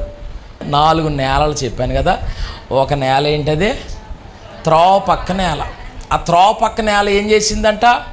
ఆకాశ పక్షులు వచ్చినాయి అంట, విత్తనాన్ని మింగి వేసిందంట, తినేసినాయి. రెండో నేల రాతి నేల. విన్నప్పుడు చప్పట్లు కొట్టేయాలనిపించేద్ది, కన్నీళ్ళు గార్చేయాలనిపించేద్ది. కానీ ఇంటికి వెళ్ళాక వేరు లేనందున, అంటే సరైన సంఘ సహవాసం లేనందున, ప్రార్థనా జీవితం లేనందున తీసుకున్న తీర్మానం ఏమైపోయింది? మాడిపోయింది. ఎప్పుడు? శ్రమ కలిగింది, హింస ఎదురయ్యింది. అంటే దేవుని ఉద్దేశం ఏంటంటే, శ్రమలు ఎదురవుతాయి సంఘానికి, హింస కూడా కలుగుతుంది సంఘానికి, కానీ అలాంటప్పుడు కూడా నిలుచుండగలగాలి. అది దానికి ఎవరు సహాయం చేస్తారు? దేవుడు సహాయం చేస్తాడు. దేవునితో నీకున్న బంధం సహాయం చేస్తుంది. ఏమండి, ఆ విత్తనం మాడిపోవడానికి కారణం ఏంటంటే దానికి చాలా మన్ను లేదంట, కావలసినంత మట్టి లేదు. సో కొన్నిసార్లు నీకు కూడా ఏమండి తగినంత ప్రార్థనా జీవితం లేకపోవడం వల్ల ఇక్కడున్న ఉద్యోగం ఇంటికి వెళ్ళాక ఆరిపోతుంది, నింపాదిగా చల్లారిపోతున్నావు. జాగ్రత్త. అబ్రాము తన జీవిత కాలం అంతా మెయింటైన్ చేసింది ఏంటో తెలుసా? దేవునితో సహవాసం. సంగమా, నువ్వు దేవునితో సహవాసం మెయింటైన్ చేస్తుంటుండగా ఒక మాట చెప్తున్నాను వినండి. కొద్ది కాలం పోయేటప్పటికి దేవుడు నిన్ను అంచెలంచెలుగా వర్ధిల్ల చేస్తాడు. అబ్రాము యొక్క భార్య అయిన శారమ్మ గర్భం తెరవబడింది. హల్లెలూయా చెప్పండి. అంటే తనలో నుండి ఒక ఆశీర్వాదకరమైన వ్యక్తి బయటకు వచ్చాడు. నీలో నుండి కూడా దేవుడు ఆశీర్వాదకరమైన వ్యక్తుల్ని బయటికి తీసుకురాబోతున్నాడు. నీకు ఒక కుటుంబాన్ని అనుగ్రహించబోతున్నాడు. నీకు ఒక ఫ్యామిలీ ఇస్తాడు. ఏమంటే ఆ ఫ్యామిలీని కూడా ఎలా ఇస్తాడో తెలుసా? Blessed family. ఈయన ఎందుకు అన్నావురా బాబు, ఈడు పుట్టకపోతే బాగుండు, ఈ పిల్ల అనవసరంగా మన కడుపును పుట్టింది అనుకునేలాంటి బిడ్డలు కాదు. ఉన్న ప్రతి ఒక్కడు కూడా దీవెనకరమైన వ్యక్తిగానే ఉంటాడు. ఒక్కడే ఉన్నాయి, ఆ ఒక్కడు కూడా అలాగే ఉంటాడు. ఎప్పుడు? అబ్రాహాములాగా ఉన్నప్పుడు. దేవుని బిడ్డలారా, మీకు కలిగిన సంతానం వల్ల మీరు సంతోషించుదురుగాక. అబ్రాహాముకి ఇస్సాకు పుట్టాక నోట నిండా నవ్వు కలిగింది. మీ పిల్లల్ని బట్టి మీరు నవ్వుకుందురుగాక. ఒకసారి నవ్వండి బాబు, చూడలేకపోతున్నా. నవ్వుతున్నారులే, బాగానే ఉన్నారు, వెరీ గుడ్. నవ్వుతూనే ఉండాలి. కొంతమంది ఇళ్లల్లో తమ పిల్లల్ని బట్టి నవ్వు లేదు, దుఃఖం ఉంది, ఏడుపు ఉంది. నా పిల్లలు ఇలా అయిపోయారేంటి, వీళ్ళ పరిస్థితి ఇలాగైపోయింది ఏంటి? No no no no no దేవుని బిడ్డలారా, అలాంటి పరిస్థితి ఇక రాకుండా ఉండాలంటే ఒకటి, దేవుడు విడిచిపెట్టమన్నాయి విడిచిపెట్టాలి. 2, దేవుణ్ణి మొదట పెట్టాలి. ఎవరిలా? అబ్రాహాములా గొప్పగా చూడాలి దేవుణ్ణి.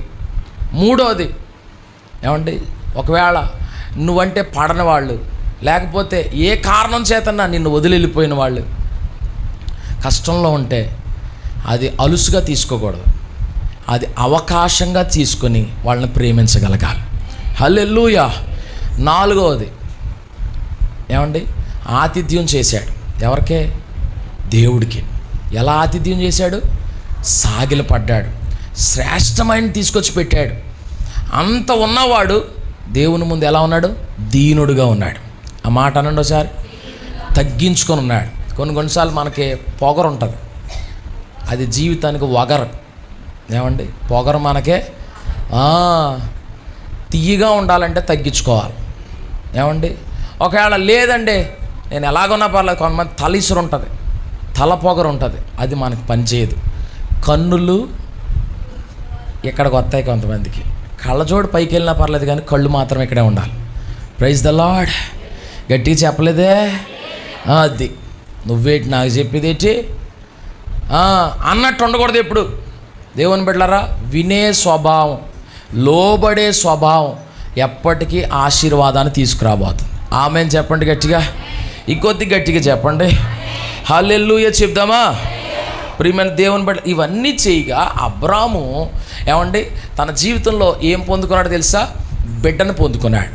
ఏంటి ఆ బిడ్డ అని అంటే, ఆశీర్వాదకరమైన బిడ్డ, నవ్వు కలిగించే బిడ్డని పొందుకోగలిగాడు.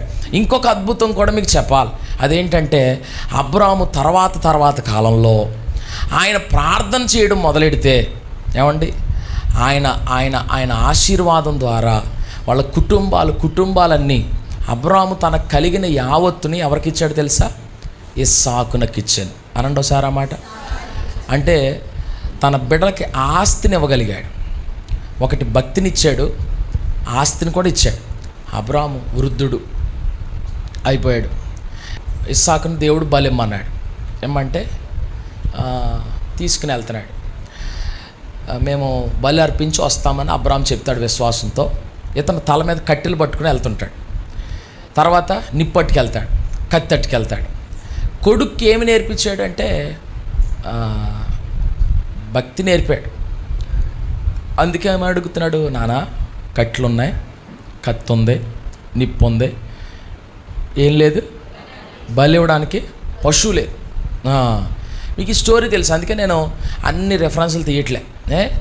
సో డాడీ మరి ఎలాగా బలి ఇవ్వడానికి ఎలాగా అని అడుగుతాడు.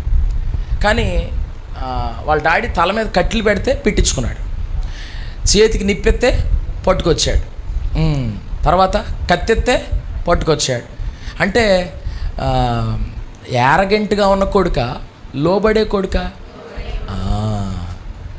ఓ మాట చెప్పనా మీకు, అబ్రాము లోబడ్డాడు, తనకు వచ్చిన కొడుకులు కూడా లోబడుతున్నారు. Praise the lord. దేవుని బిడ్డలారా, నీ సంతానం నిన్ను బట్టి ఆశీర్వదించబడుతుంది. తర్వాత ఇంకొక విషయం, వాళ్ళ కొడుకు విత్తనాలు వేసాడంట. ఊళ్ళో చాలామంది వేసారంట, ఎవరికి పంటలేదు. వీళ్ళ కొడుకు మాత్రం స్పెషల్. ఏంటి స్పెషల్? కరువులో విత్తనాలు వేసి 100 అంతల పంట చూశాడు. Praise the Lord. ఏమండి, ఇందాక బట్టి చెప్తున్నాను కదా, మొదటంతా కష్టంగా ఉంటుంది, కానీ ఎదరికి వెళ్ళేటప్పుడు అన్ని దీవెనలు ఉంటాయి. ఏమండి, కొద్దిగా మొదట్లో ఉన్న కష్టం పడండి, పర్లేదు. ఎదరికి వెళ్ళేటప్పటికి అన్ని దీవెనలే. ఆ కష్టం కొద్దిగా కష్టంగా ఉంటుంది మనకి. అయ్యో ప్రభువా, ఇంత కష్టమా, ఇంత చెయ్యాలా, ఇంత అని అనిపిస్తుంది. కానీ ఆ అంతే నువ్వు అనుకున్న దానికంటే గొప్ప దీవెనలు కలుగు చేస్తాయి. ఏమండి, లోతు కూతుర్లు ఏమయ్యారు? పనికిమాలినోళ్ళు అయ్యారు. మనవలు ఏమయ్యారు? దరిద్రులు అయ్యారు. ఆ తర్వాత ఇంకంతా తేడాయే. కానీ అబ్రాము, వాళ్ళ కొడుకు, వాళ్ళ మనవలు, వాళ్ళ ముని మనవలు, వాళ్ళ మొత్తం మనవలు, ఇంకా అందరూ ఆశీర్వాదమే. ఏమండి, ఇది మాట సంగతి. మొదట ఏమండి, భక్తి చేసేవాళ్ళు కొద్ది కష్టపడ్డారనుకో, మీ పిల్లలందరూ మిమ్మల్ని బట్టి దీవెంచబడతారు. హల్లెలూయా. ఏమని చెప్పుకోవాలి తెలుసా? మా తాతమ్మ ఎంత భక్తి పర్రాలో, మా నాయనమ్మ ఎంత భక్తి పర్రాలో. స్త్రీలు ఒక్కళ్ళ ముఖంలో రక్తం సొక్కలేదు, అలా మిమ్మల్నే పొగుడుతుంటా. అప్పుడే నేను ముసలమ్మని అయిపోయానా అనుకుంటున్నారేమో. అవరా ఇలా ఉండిపోతారా? ఏమ్మా దానం గారు, ఎవరు చెప్పుకోవాలి మీ గురించి? ముని మానవులు చెప్పుకోవాలి. ఏమండి, ఇప్పుడు ఆనంద్ పాలకి పెళ్ళి అయింది అనుకోండి, పిల్లలు పుట్టేశారనుకో, వాళ్ళ పిల్లలకి పిల్లలు పుట్టేశారనుకో, అప్పుడు ఏం మాట్లాడుకుంటారు? మా పెబ మొత్త మామ. ఏమ్మా ఇలాగే ఉండిపోతారా? పిల్లలు కలుగుతారు కదా, వాళ్ళకి పుడతారు కదా, ఏమనుకోవాలి అప్పుడు? అలా మాట్లాడుకోవాలంటే ఏం చేయాలి? మొదట అడుగు కష్టంగా ఉంటుంది, తర్వాత సులువే, పర్లేదు అందరూ చేస్తారు. కానీ కొంతమంది ఏమంటారు, పాస్టర్ గారు ఆ మొదట అడుగు వదిలేసి మిగిలిన చేస్తానండి. ఆ మొదట అడుగు కష్టం, కొన్ని విడిచిపెట్టడం కష్టం, కొన్ని మారడం కష్టం, కొన్ని వదలడం కష్టం. కానీ అవి చేసాకే దేవుడు మిగిలిన అన్నిటి విషయమై ఆశీర్వదిస్తాడు. హల్లెలూయా. ఏమంటే దేవుడి దగ్గర షార్ట్ కట్లు లేవు, దేవుడి దగ్గర అంతా స్ట్రైట్ ఫార్వర్డే. ఏమండి, ఇప్పుడు సంపూర్ణ గారు వాళ్ళ పాప ఉందనుకోండి, వాళ్ళ పాపకు పిల్లలు పుడతారు. అప్పుడు ఈయన ఏమవుతాడు? తాత అవుతాడు. తర్వాత కొంతకాలం పోయాక వాళ్ళ పిల్లలకి పిల్లలు పుడతారు. ఏమవుతాడు? ఇప్పుడు ముత్తాత అవుతాడు. ఆ తర్వాత ఏమవుతాడు? ముత్తాత అవుతాడు. తర్వాత ఇంకేదన్నా అవ్వచ్చు. ఏమండి, రంగేసి కవర్ చేస్తాడు అనుకో. ఏమండి, వేసి రక్తం వేసి అంటే అప్పుడు కూడా టీషర్ట్లు వేసుకుని తిరుగుతాడు అనుకుంటా, పంచి కట్టుకోటప్పుడు కూడా. అప్పుడు ఏమంటాడు ఒక టైం వచ్చేటప్పటికి, రే నేను అప్పుడు చేసిన భక్తేరా, ఇప్పుడు మీరు ఎలాగున్నారు, ఏమనుకుంటున్నారు అని ఈయన చెప్తాడు. ఈయన చెప్పడం కంటే తాతయ్య మాకు తెలియదెచ్చి నువ్వు ఇప్పుడు ఎన్ని ప్రార్థనలు చేసేవాడువో అని మన గురించి మాట్లాడుకోగలగాలి. గట్టిగా చెప్పాలి హల్లెలూయా.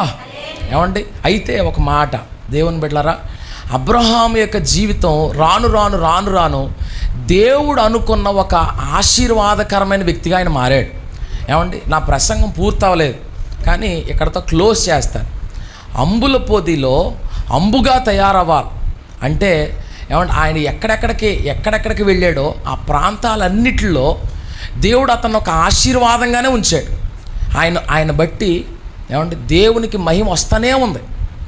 కొన్ని చోట్ల ఏమన్నారు, అయ్యా నువ్వు మా మధ్యలో మహారాజులాగా ఉన్నావయ్యా అంటే మనల్ని దేవుడు ఏ ప్రాంతాలకు పంపాడో ఆ ప్రాంతాల్లో మనం దేవుని చేతుల మీదగా పంపబడిన ఆశీర్వాదకరమైన వ్యక్తిగానే ఉండగలగాలి. అంతే తప్పితే మన వల్ల ఎప్పుడు దేవుడికి అవమానం రాకూడదు. బైబిల్లో అలా బోల్డ్ మంది ఉన్నారు. యోసేపు దేవుని చేతిలో ఒక అంబు, అతడు ఐగుప్తుకి పంపబడ్డాడు. అక్కడికి వెళ్ళాక ఫరో యొక్క ఆస్థానంలో లేకపోతే ఆ కోట గోడల మధ్యలో అనేక మంది శకునగాండ్ర మధ్యలో అతను యోసేపు ఆ ఫరోకు వచ్చినటువంటి కళని చాలా చక్కగా చెప్పగలిగితే వెంటనే వాళ్ళందరి మధ్యలో యోసేపు దేవుణ్ణి మహింపరచగలిగాడు. దానియేలు ఏమంటే బబులోను సామ్రాజ్యంలో దేవుణ్ణి గొప్ప చేయగలిగాడు. ఎస్తేరు గొప్ప చేయగలిగింది పారసీక సామ్రాజ్యంలో. నెహెమ్యా ఏమండి అనేకులు ఎదుట దేవుణ్ణి గొప్ప చేయగలిగాడు. ఇలా మనం చాలా విషయాలు ఉన్నాయి. మీరు ఎవరి లైఫ్ చూసినా ప్రతి ఒక్కరి లైఫ్లో కూడా ఒక చేదు ఉంటుంది. కానీ వాళ్ళు ఆ చేదును పట్టుకొని నా బతికి ఎలాగైపోయింది ఏంటి అని అనుకుని ఏడుతా తలమే చేతులెట్టు కూర్చోలేదు. వాళ్ళందరూ ఏం చేశారు తెలుసా? వాళ్ళు విడిచిపెట్టాల్సిన విడిచిపెట్టి సాగిపోయారు. దేవుని బిడ్డలారా, కొన్ని సమయాల్లో జీవితంలో కొన్ని గాయాలు నీకు పాఠాలు నేర్పిస్తాయి. ఏమండి, బతుకున్నంతకాలం పాఠాలు నేర్చుకుంటా కూర్చోకూడదు. అడుగులు వేయాలి, స్టెప్ తీసుకోవాలి. నువ్వు చేసే కొన్ని కార్యాలు అనేకులకి ఒక మార్గదర్శకం అవునుగాక. ఏమంటే అబ్రాము తను చేయాల్సిన విధంగా తను చేశాడు, లోబడ్డాడు. అందుకనే బైబిల్లో ఆయన గురించి చాలా గొప్పగా రాసుంది. మనం గొప్పగా రాయాలని కోరుకోక్కర్లేదు. మనం గొప్పగా చేసామనుకో ఆటోమేటిక్గా మన గురించి గొప్పగా రాస్తారు. ఆమె బాగుంది. అయితే కోరుకోక్కర్లే, చేసుకుంటూ పోయామనుకో అది గొప్పదనుకో ఆటోమేటిక్గా రాస్తారు. ఏమని? ఈ వ్యక్తి క్లిష్టమైన పరిస్థితుల్లో నా కొరకు నిలబడ్డాడు, నిలబడింది. ఇబ్బందికరమైన వాతావరణంలో నా కొరకు నిలబడ్డాడు అని మన కొరకు రాయగలగాలి. ఎక్కడ జ్ఞాపకార్థ గ్రంథం అని ఒకటి ఉంది, అందులో రాస్తారు ప్రతిదీ. దేవుని బిడ్డలారా, ఒక్కొక్కటి అబ్రాము జీవితంలో చాలా గొప్పవే. అబ్రాము దేవుని అంబుల పొదిలో ఒక విలువైన అంబు, కానీ లోతు కాదు.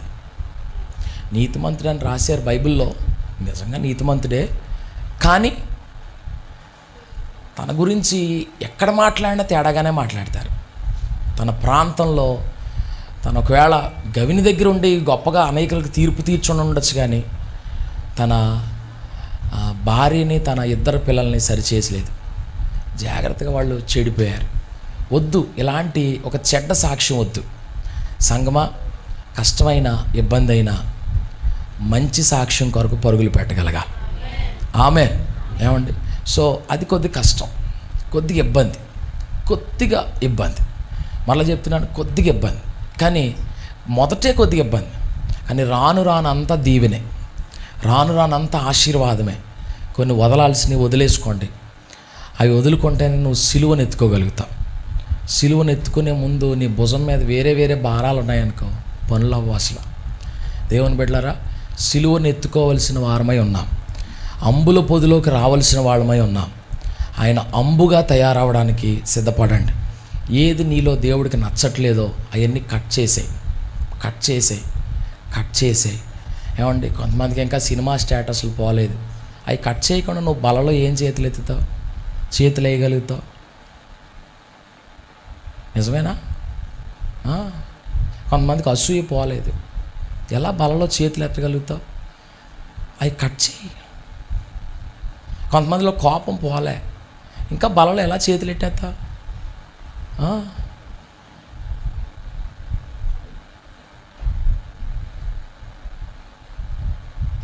ప్రభు బలలో చేతులు ఉంచేటప్పుడు 2 పనులు చేయమన్నాడు. ఏం చేయమన్నాడు? ఒకటి, పరీక్షించుకోమన్నాడు, సరి చేసుకోమన్నాడు. పరీక్ష చేసుకొని బలలో చేతులు ఎట్టమన్నాడు. రెండోది,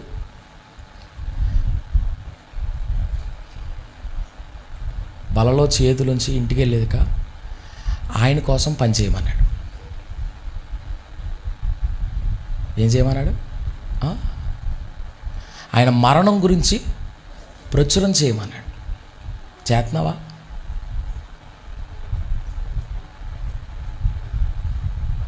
కొద్ది కష్టం. ఆయన అన్న మాట మొదట ఏంటది? పరీక్షించుకుంటున్నారు కొంతమంది పరీక్షించుకోవడం కూడా లేదు. వచ్చాము, బలలో చేతులెట్టాము, వెళ్ళిపోయాం. ఇది కరెక్ట్ కాదు. ప్రభు బలలో ఏమండి అయోగ్యంగా చేతులు ఉంచితే శాపం వస్తుంది, మరణం వస్తుందని ఉంది, రోగం వస్తుందని ఉంది. అలా చేయకూడదు. అందుకనే సంఘంలో ఏమండి ఉపవాస కోటాలు, పరీక్ష చేసుకోవాలి. శుక్రవారం ప్రార్థన, ఏమండి దాన్ని నిర్లక్ష్యం చేయొద్దు. ఉపవాసం ఉండి ప్రార్థన చేసి సరిచేసుకోవాలి. అయ్యా, నేను సవ్యంగా లేనేమో నీ ఎదుట, ఎక్కడన్నా మచ్చ, ముడత, డాగు, కళంకం ఉందేమో సరిచేయి ప్రభువా. నీ సిలువ దగ్గరికి వచ్చేటప్పుడు మచ్చతో రాకూడదు, ముడతతో, డాగుతో రాకూడదు. నేను అపవిత్రంగా ఉన్నానేమో ప్రభువా. ఎవరికాళ్ళకి తెలిసిపోతుంది. ఒక తప్పుడు చూపు తెలిసిపోతుంది, తప్పుడు నడక తెలిసిపోతుంది, తప్పుడు ప్రవర్తన తెలిసిపోతుంది. సవ్యంగా సరిచేసుకోగలగాలి. ఒకవేళ అలా సరిచేసుకోలేకుండా ప్రభు బాల దగ్గరికి వస్తే ఏం ఉపయోగం ఉంటుంది? అలాగని కొంతమంది ఏం చేస్తున్నారు తెలుసా? నేను సరిగా లేనండి అని మానేస్తున్నారు. బలనన్నా కాదనుకుంటున్నారు కానీ బతుకు మార్చుకోవట్లేదు. కొంతమంది ఒకవేళ మానేస్తే ఎవరి ముందన్నా తేడా అయిపోతానేమో కాంప్రమైజ్ అయిపోతున్నారు. అలా వద్దు. నువ్వు ఒక నిర్దోషమైన గొర్రె పిల్లగా మారగలగాలి. ఏమండి, యేసయ్య అలా కోరుకుంటున్నాడు. రెండవది, సిలువ భారం ఏమైనా ఉంటుందా సంఘానికి? దేవుని బిడ్డలారా, పరీక్ష చేసుకోండి. ఎంతవరకు నువ్వు పరిచర్యకు ఉపయోగపడగలుగుతున్నావు? ఎంతవరకు నువ్వు దేవుని పనికి ఉపయోగపడగలుగుతున్నావు? ఎంతవరకు ఉపయోగపడగలుగుతున్నావు? ఎవరికి వాళ్ళని సూటిగా ప్రశ్న వేసుకోవాల్సిన సమయం. ప్రభువా, మరి బలలో చేతులు ఉంచడం అంటే ఏంటి? యేసయ్య సిలువ గుర్తు చేసుకోవడం అంటే ఏంటి? సిలువ ఎత్తుకుని వెంబడించాలి. ఇది కష్టం కొంతమందికి, ఇది శ్రమగా ఉంది కొంతమందికి, ఇబ్బందిగా ఉంది కొంతమందికి. ఆయన మరణాన్ని గురించి ఏం ప్రచురణ చేయగలుగుతున్నావు నువ్వు ప్రజలకి? లోకానికి ఏం చెప్పగలుగుతున్నావు నువ్వు? అసలు కొంతమందినన్నా ప్రభు కొరకు సంపాదించగలుగుతున్నావా? అసలు దేవుని పరిచర్యలో నీ భాగం ఏంటి? దేవుని మందిరంలో నీ భాగం ఏంటి? అసలు నేను ఇది చేస్తున్నాను అని చెప్పుకోవడానికి ఇంకేమన్నా ఉందా? పరీక్ష చేసుకోండి. ప్రభు బలలో చేతులు ఉంచడం గొప్ప కాదు. చేతులు ఉంచుతున్న నీవు గొప్పగా బతకాలి. దేవుని కొరకు గొప్పగా బతకాలి. ఎస్, యేసు ప్రభు దగ్గరికి రావడం అంటే స్వస్థతలు, అద్భుతాలు కాదు. స్వస్థతలు, అద్భుతాలు జరిగితే ఆయన చేసేసి ఆయన చేస్తున్నాడు. నువ్వు చేసేది ఏం చేస్తున్నావు? నువ్వు చాలాసార్లు చర్చిలో కొంతమంది సాక్ష్యాలు చెప్తూనే ఉంటారు, ప్రభు నాకు అది చేసేటండి అద్భుతంగా. నువ్వేం చేసావు అని అడిగితే అది మనం ప్రశ్న వేసుకోవాలి. అది ప్రభు బల్లప్పుడే ప్రశ్న వేసుకోవాలి. ఎందుకు ప్రశ్న వేసుకోవాలి అని అంటే, ఏమండి, దేవుడు చేసినవి అన్నీ మనకు కనబడుతున్నాయి, మనం చేసినవి కూడా దేవుడికి కనిపించాలి. ఏమండి, అవన్నీ జ్ఞాపకార్థ గ్రంథంలో రాయబడాలి. వ్యక్తిగతంగా పరిశీలన చేసుకుందాం. ప్రభువా, నీ చేతుల్లో ఒక అంబుగా నేను తయారవ్వాలి. అబ్రహాం ఒక అంబు, ఒక బాణం దేవుడి కొరకు. ఎస్తేరు ఒక బాణం, ఏమండి దేవుని కొరకు ఒక యోసేపు ఒక బాణం, దానియేలు ఒక బాణం, పేతురు ఒక బాణం, తోమా ఒక బాణం దేవుని చేతుల్లో. వీళ్ళందరూ ఊరకనే అవలే అలా. నేను ఒక్క ఆయన గురించే చెప్పా, ఇంకా బోల్డ్ మంది ఉన్నారు. రేపు అన్న రోజు ఆ అంబుల పొదులు నువ్వు కూడా ఒక బాణంగా తయారవ్వాలి. దేవుని మందిరంలో ఇదిగో ఈ అబ్బాయి, ఇదిగో మా మందిరంలో ఒక బాణం అండి అని దైవజనుడిగా నేను చెప్పగలగాలి. ఈ అమ్మాయి, లేకపోతే ఈ పలానా సంఘ విశ్వాసి, పలానా ఈ పెద్ద ఆమె మా మందిరంలో ఒక అంబండి, ఒక బాణం. మాస్టర్ గారు, మేము దేవుడికి కనబడతాం. Very good. ఒకవేళ దేవుడికి కనబడుతుంటే చాలా సంతోషం. ఒకవేళ దేవుడికి కూడా కనబడట్లేకపోతే పరీక్ష చేసుకోండి ఒకసారి. ఏమండి, ఇది రోషం తేవడానికి చెప్పిన ప్రసంగమే కానీ శాపం తేవడానికి చెప్పిన ప్రసంగం కాదు. శపించే పని మాది కాదు. నేను చెప్పాను కదా, నాది ప్రేమించే పనే. గద్దించే పని కూడా నాదే, హెచ్చరించే పని కూడా నాదే. మేము శాపం పెట్టాం, గద్దిస్తాం. నువ్వు సరి చేసుకో అని దేవుడు చెప్పినప్పుడు సరి చేయాలి. ఎస్, ఎందుకంటే ఉలి పట్టుకొని వడ్రంగోడు చెక్కినట్టు పాస్టర్ గారే చెక్కాలి. దేవుడు చెక్కడం, పాస్టర్ గారే చెక్కుతాడు. జాగ్రత్త. ఒకవేళ లోబడుతున్నావో లేదో, తిరగబడుతున్నావేమో ప్రశ్న వేసుకో. లోబడాలి, వంగాలి దేవుని సన్నిధిలో, దేవుని కొరకు అరిగిపోవాలి దేవుని సేవలో. అంతే తప్పితే ఎలా పడితే అలా ఉండడానికి వీల్లేదు. ప్రభువా, నేను నీ చేతిలో అంబుగా లేకపోతే, ఏమంటే దొంగగా ఉంటావు. దొంగను వాడుకోడు ఎవడు, అంబును వాడుకుంటాడు. దేవుడు నిన్న ఒక గురితో ఒక ప్రాంతానికి పంపాలనుకుంటాడు. నిన్న ఒక గురితో ఒక పని కొరకు వాడుకోవాలనుకుంటాడు. వాళ్ళు నీకు ఒక గురి ఉందా? గురి అంటే నేను ఐఏఎస్ అవుతాను, ఐఏపీఎస్ అవుతానే కాదు. దేవుని కొరకు ఏముంది నీకు గురి? నీ కొరకు అవుద్ది కానీ ఐఏఎస్ ఐపీఎస్ లేకపోతే ఇంకోటి ఏదన్నా అవుద్ది కానీ, లేకపోతే మొన్న ఒక అమ్మాయి అంత హౌస్ వైఫ్ని అవుతుంది అంటుంది. మొన్న ఒక అమ్మాయి ఏదో టవులే మొత్తానికి. దేవుడి కొరకు ఏమవుతున్నావు? సంఘంలో నీ పాత్ర ఏంటి? నేను అడిగిన ప్రశ్నకు మీరు సరైన సమాధానం చెప్పలేకపోతే ఈరోజు ప్రభు బల తీసుకునేటప్పుడు క్షమాపణ అడిగి ప్రభు దగ్గర చెప్పండి, ప్రభువా నేను ఎందుకున్నాను? నన్ను ఎందుకు రక్షించుకున్నావు? నేను ఎందుకు నీ సంఘంలోనికి వచ్చాను?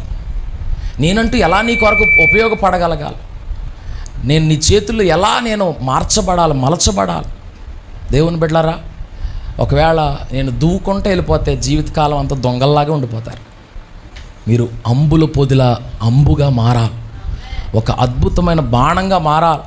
ఇదిగో నా కొరకు పలానా వ్యక్తి ఉన్నారు అని దేవుడు ఒక రోజున ఈ సంఘంలో ఉన్న కొంతమంది వ్యక్తుల గురించి సాక్ష్యం చెప్పగలగాలి. హల్లెలూయా.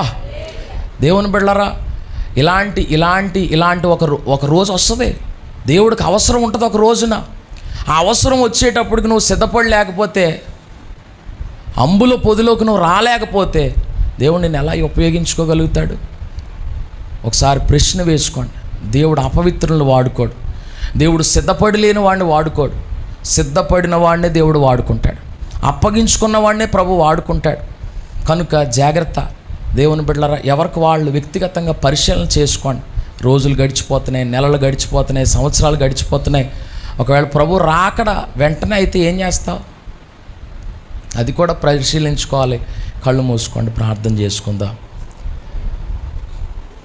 ప్రభువా, నేను ఒక అంబుగానే ఉన్నానా, లేకపోతే ఒక దొంగలాగా ఏదో వచ్చి వెళ్తా నా జీవితం అలా గడిచిపోతుందా? నాకంటూ ఏ బాధ్యత లేకుండా నేను చర్చ్లో ఉంటున్నానా? సిలువ ఎత్తుకోకుండానే వెళ్ళిపోతున్నానా? ప్రభు బాల దగ్గరికి వచ్చే బిడ్డలారా, పరిశీలించుకోండి. Check your self. ఏంటి నా బాధ్యత? ఏది? కొంతమంది సిలువ పక్కన పెట్టేసి ఎటు పడితే అటు వెళ్ళేవాళ్ళు కూడా ఉన్నారు. సిలువ ఎత్తుకో, అది ప్రభు చెప్తున్న మాట. ఒక్క నిమిషం పరిశీలించుకుందాం.